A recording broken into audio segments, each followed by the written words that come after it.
Story time about me being the toxic best friend. So my best friend was dating this guy for about a year and a half. And for the past 6 or 7 months, she would say that she wasn't happy, she didn't like how she was being treated, but she couldn't leave him. Well, at this time they lived together, and that night we were supposed to decorate her apartment for her birthday party. So since she was at work, she just told me to go over her house and start decorating until she got home. Well, who happened to be there but her shitty-ass boyfriend? And him and I didn't really get along. Well, him and I were setting up and he was being super nice. Like, overly nice. Which really weirded me out. Well, later on after the party, my best friend was hammered, so we both put her to bed and started cleaning up. And we were both drunk and started flirting with each other. And then one thing led to another. And I did it with my best friend's boyfriend in her house. So for the next 3 months, we have like this secret relationship, like for part 2. Part 2 to me being the toxic best friend. So like I said, him and I had this secret relationship for like 3 months straight. And I would always just go over to my best friend's house while she was working and see him then. Well, the one day she came home early from work. And she walked in on her boyfriend and I in her bed. So after that, she finally got the courage to leave her boyfriend.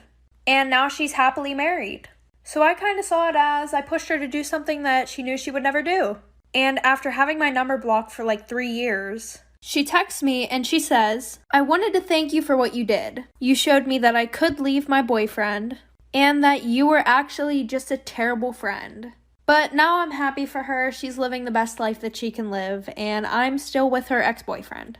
Story time about my toxic ex-friend group. So my freshman year, I had moved to a new high school. So right away, I started being friends with this group of girls, and they were super nice. And I was also friends with this group of guys. Well, since I was friends with both groups, we all started hanging out all the time, but only whenever I was there. The boys just didn't want to hang out with the other girls. And after a few months, the girls started acting really strange. So anytime that I would hang out with the boys and not invite them, they would ignore me for a whole week. Meaning they wouldn't talk to me in school, they wouldn't answer my messages, or anything like that. Not a single one of them. And also, anytime that we hung out, they would be like, "Oh, invite the boys." And it was like they never wanted to hang out with me. So the one night, one of the boys was throwing a party. And I was going, and the girls asked if they could come. But they had drama with a lot of people, so the boys didn't want them coming. But I invited them anyways. Like for part 2. Part 2 to the toxic ex-friend group story time. So, I invited them to the party, they showed up, and they were being really rude and like standoffish the whole entire night. And these girls literally hated it whenever I would hang out with the boys or talk to the boys. Come to find out that every single one of the girls had a crush on every single one of the guys that were in my friend group. Also, I'm a very friendly person and will talk to anybody, and they got pissed off whenever I was talking to anybody who wasn't them. So a little bit into the party, I start getting a lot of dirty looks from a lot of different girls that I've never even talked to. And this girl walks up to me and she's like, "Why have you been Snapchatting my boyfriend?" And I'm like, "Girl, what are you talking about?" She goes, "A few of your friends told me that you like my boyfriend and that you've been Snapchatting him and trying to get with him." So then she calls the girls over from my friend group and goes, "Didn't she tell me this?" And they're like, "Yeah, she tries to get with everybody's boyfriend." So after that, I got kicked out of both friend groups because they spread a bunch of lies and rumors about me.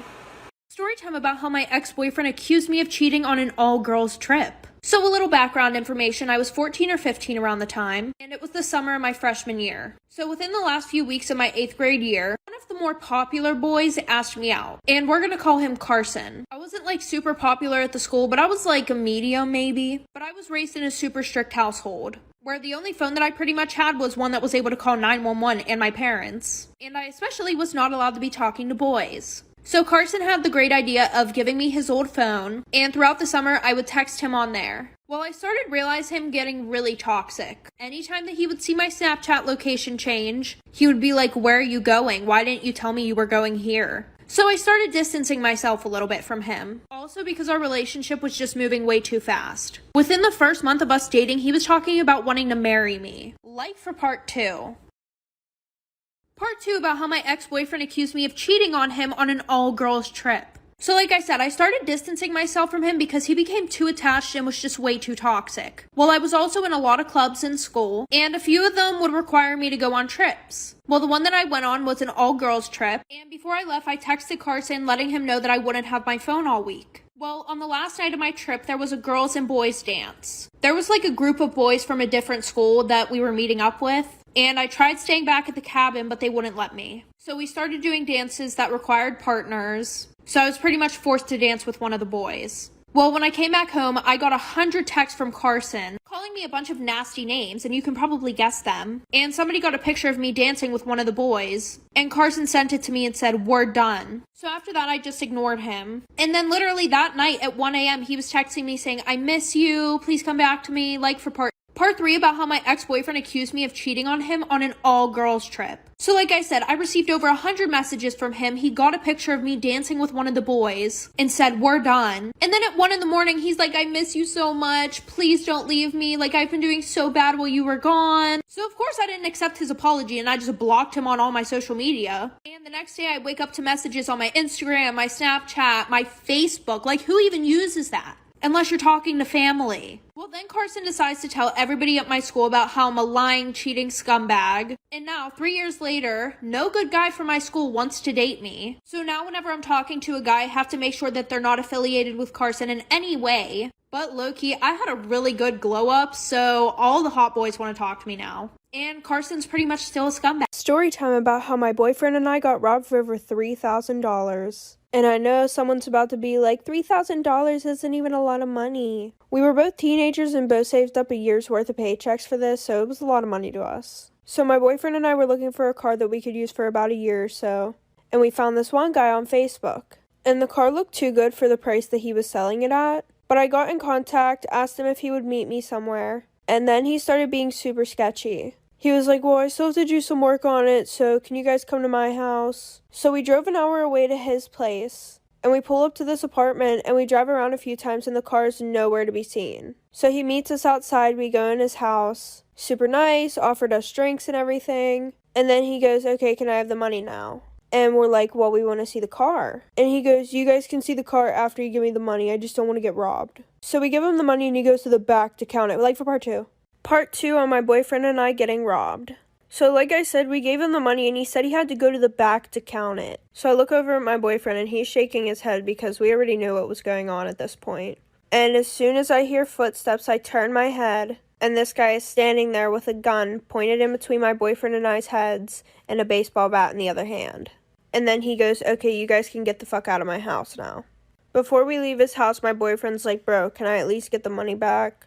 And of course the guy says no. So then I called the cops. And my boyfriend didn't want me to call the cops because he was like, "I want to handle it my own way." But I didn't care. That was money that we worked hard for. So I got on the phone with the police. We went down to the police station. We made our statements and everything like that. And then we go back like I think a week later. And they show us a picture and they're like, "Oh, is this him?" Well, apparently this guy had a lot of gun charges and everything like that. So he went to jail and had to do community service like for part 3.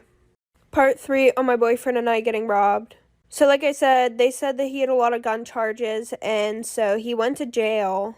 And I think he was only in there for 6 months because apparently he was only a teenager. So after he got out, it was like time for him to start paying us back. And I was so happy that I didn't let my boyfriend handle it his own way. I feel like this was the best revenge or whatever. He had to spend that whole summer doing community service to pay us back. And it's not like a fine where you can just pay that money back. Like, you actually have to do community service for that money. Or I'm pretty sure that's what the cops told us. But the funniest thing is we actually saw him walking in the mall with his dad whenever we got one of the paychecks because we went shopping with it. And we were walking right behind him. And my boyfriend wanted to say something. And, I was like, "No, we already got the money back. Like, let's not do that."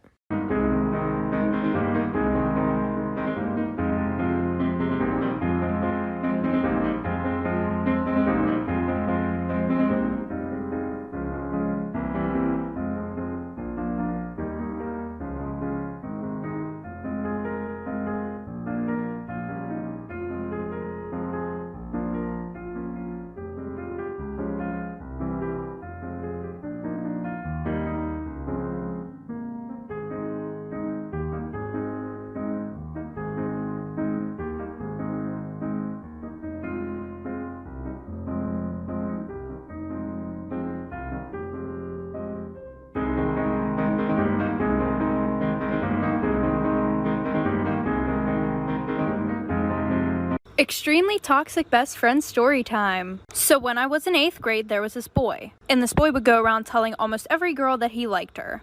And I was one of those girls. and he would do stuff with all of us. And there were like 11 of us. So we all hated each other. Especially this one girl, and we're gonna call her Abby. And every time we saw each other, we would be super mean to each other. Well, a year passed, we stopped talking to this kid, and I bumped into her at homecoming and basically apologized. So after that, we became best friends. And everything was good until every time I told her about a guy, she would start talking to them. Like this one boy that I was Snapchatting and talking to, she accidentally sent nudes to him and said, "Oh, sorry, I meant to send them to my boyfriend." So then she called one of my other best friends and said, "No, it actually wasn't an accident." And of course he told me because he was my best friend. So I was like, whatever, and stopped talking to the boy. And she did it again, like for part 2. Extremely toxic best friend part 2. So pretty much her excuse for that was, oh, well, he said that he was gonna leak my nudes if I didn't send him them again. Which was a lie because literally half the school already had her nudes. So then I started talking to this other boy. And he lived like right down the street from her.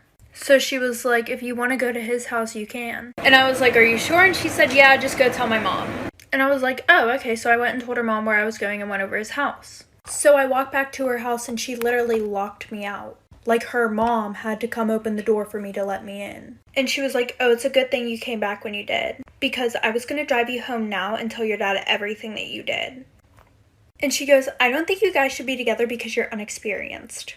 And she would always tell me how he flirts with her all the time. So after our friendship ended, she goes, I just felt like it was always a competition between me and you.